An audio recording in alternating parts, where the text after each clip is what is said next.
मित्रों, जय माता दी। पुनः श्री मां नंदा देवी ज्योतिष केंद्र में आप सभी का स्वागत है। प्रवेश करते हैं पाठ में। आज का हमारा पाठ है तिथि ज्ञानम।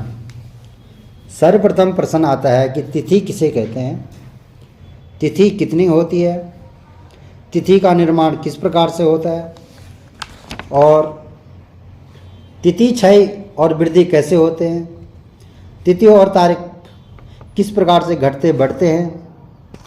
इस प्रकार से सबसे पहले का प्रश्न का आंसर है कि तिथि किसे कहते हैं। चंद्रमा की एक कला को तिथि कहते हैं। चंद्रमा की एक कला को तिथि कहते हैं। तिथियां 1 से 30 तक एक मास में 30 तिथि होती है। ये पक्षों में विभाजित है। प्रत्येक पक्ष में 15-15 तिथियां होती है और 2 पक्ष होते हैं, शुक्ल पक्ष और कृष्ण पक्ष। इसी क्रम संख्या से इनका नाम जो है इस प्रकार से है, पढ़िए। प्रतिवच्च द्वितीया च तृतीया तदनन्तरम्। प्रतिवच्च द्वितीया च तृतीया तदनन्तरम्। प्रतिवच्च द्वितीया च तृतीया तदनन्तरम्। प्रतिवच्च द्वितीया च तृतीया तदनन्तरम्। चतुर्थी पंचमी षष्ठी सप्तमी चाष्टमी तथा। चतुर्थी पंचमी षष्ठी सप्तमी चाष्टमी तथा। नवमी दशमी चैवे एकादशी द्वादशी तथा। नवमी दशमी चैव एकादशी द्वादशी तथा। त्रयोदशी ततो गेया ततः प्रोक्ता चतुर्दशी। त्रयोदशी ततो गेया तथा प्रोक्ता चतुर्दशी। पूर्णिमा शुक्ल पक्षे तो कृष्ण पक्षे त्वमा स्मृता। पूर्णिमा शुक्ल पक्षे तो कृष्ण पक्षे त्वमा स्मृता। प्रतिवच्च द्वितीया च तृतीया तदनन्तरम्। चतुर्थी पंचमी षष्ठी सप्तमी चाष्टमी तथा। नवमी दशमी चैव एकादशी द्वादशी तथा। त्रयोदशी ततो गेया तथा प्रोक्ता चतुर्दशी। पूर्णिमा शुक्ल पक्षे तो कृष्ण पक्षे त्वमा स्मृता। तो कहते हैं प्रतिपदा से लेकर क्रम से प्रतिपदा, द्वितीया, तृतीया, चतुर्थी, पंचमी, षष्ठी, सप्तमी, अष्टमी, नवमी, दशमी, एकादशी, द्वादशी, त्रयोदशी और चतुर्दशी, दोनों पक्षों में यहाँ तक तो क्रम से चलेगा। उसके बाद 15वीं तिथि जो 15 का सूचक आएगा उसको पूर्णिमा कहते हैं और जहाँ पे 30 का सूचक आएगा वो अमावस्या होती है। शुक्ल पक्ष की यहाँ पे लिखा है पूर्णिमा शुक्ल पक्षे तो, जो शुक्ल पक्ष की 15वीं तिथि है उसको पूर्णिमा कहते हैं, जो कि 15 अंक से दर्शाया जाता है पंचांग में। और कृष्ण पक्षे त्वमा स्मृता, और जो कृष्ण पक्ष की अंतिम तिथि है उसको 30 अंक से दर्शाया जाता है, उसको अमावस्या कहते हैं। इसी प्रकार से आगे पाठ में बताया गया है कि जिस दिन सूर्य और चंद्रमा एक ही राशि पर होते हैं तब वह तिथि अमावस्या होती है। तो उस दिन सूर्य और चंद्रमा का गति अंतर शून्य अक्षांश होता है। ध्यान दीजिएगा, जब सूर्य और चंद्रमा एक ही उसमें होते हैं तो 0 अक्षांश पे होते हैं। उसके बाद जिस दिन सूर्य और चंद्रमा आमने सामने अर्थात 180 अंश के अंतर पर होते हैं तो वह तिथि पूर्णमासी कहलाती है। क्योंकि जैसे जैसे चंद्रमा की कला बढ़ते हैं उस प्रकार से तिथियां बढ़ती है। अब यहाँ पे है अमावस्या तिथि 2 प्रकार की होती है। एक प्रकार है सीनी वाली। सीनी वाली अमावस्या का अर्थ क्या है, जो चतुर्दशी तिथि के साथ मिश्रित हो, अर्थात जिस दिन चतुर्दशी हो और उसके बाद में जो है अमावस्या लग जाए तो उसको कहते हैं सीनी वाली। दूसरी तिथि है कुहू, कुहू अमावस्या।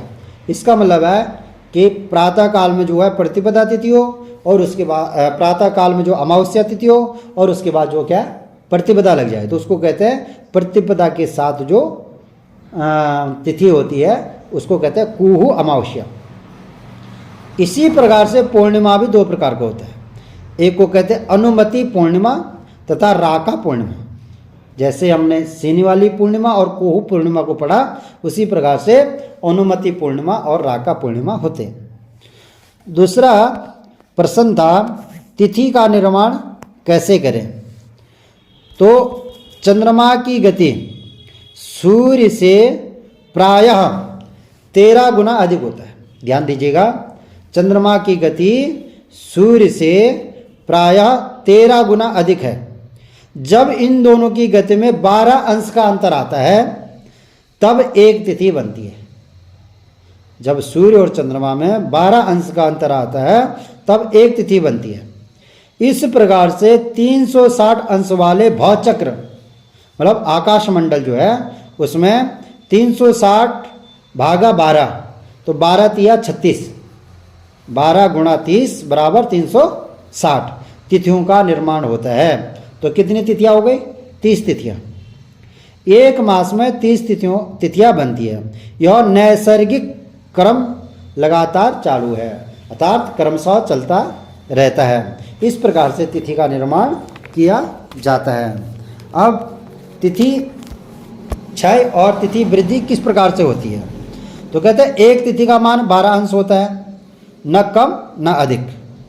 सूर्योदय के साथ ही तिथि का नाम व संख्या बदल जाती है।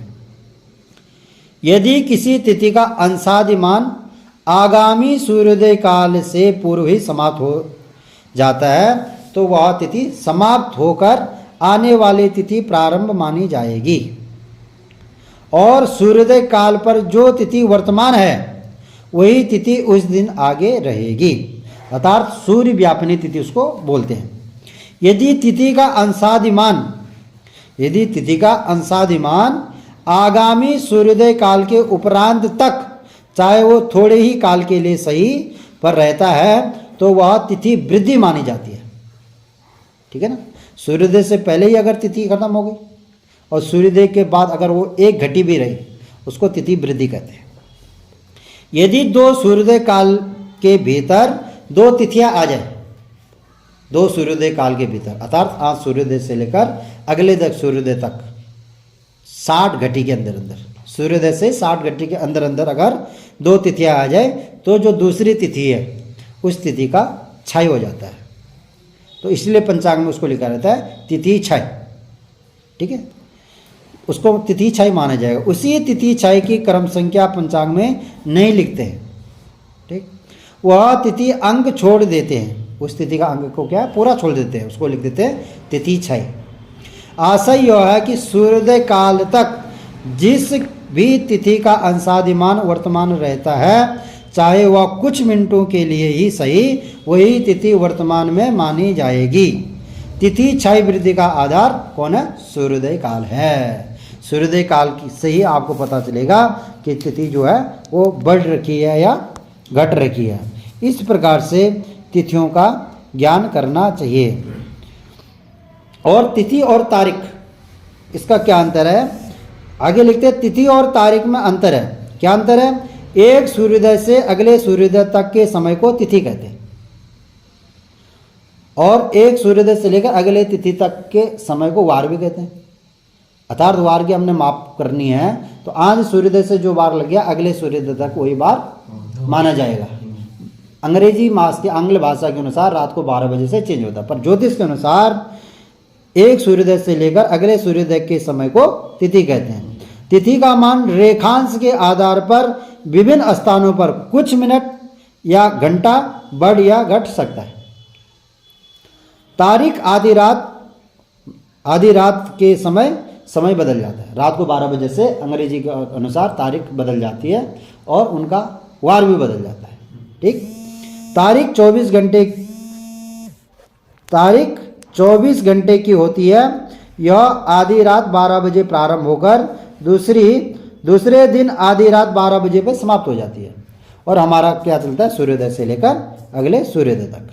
ठीक, और हमारा जो समय होता है वो 60 घंटे का अहोरात्रि, दिन और रात, और आंग्ल भाषा में 24 घंटे का दिन और रात माना जाता है। इस प्रकार से आपको यह समझना है तिथि और तारीख में क्या अंतर है, तिथि वृद्धि और तिथि क्षय किस प्रकार से होता है, तिथियाँ कैसे बनती है। उम्मीद है आपको यह वीडियो अच्छा लगा होगा। जुड़ते रहिए श्री मानंदा देवी ज्योतिष केंद्र में और इसी प्रकार से अगले पाठों का अध्ययन करते रहिए। जिसने अभी तक पिछली वीडियो नहीं देखी है वह पिछले वीडियो देखकर हमारे पूर्वांग, हमारा जो अयन ज्ञान है, ऋतु ज्ञान है, वार ज्ञान है, उसका भी आनंद ले सकते हैं, उसका भी ज्ञान प्राप्त कर सकते हैं। जय माता दी।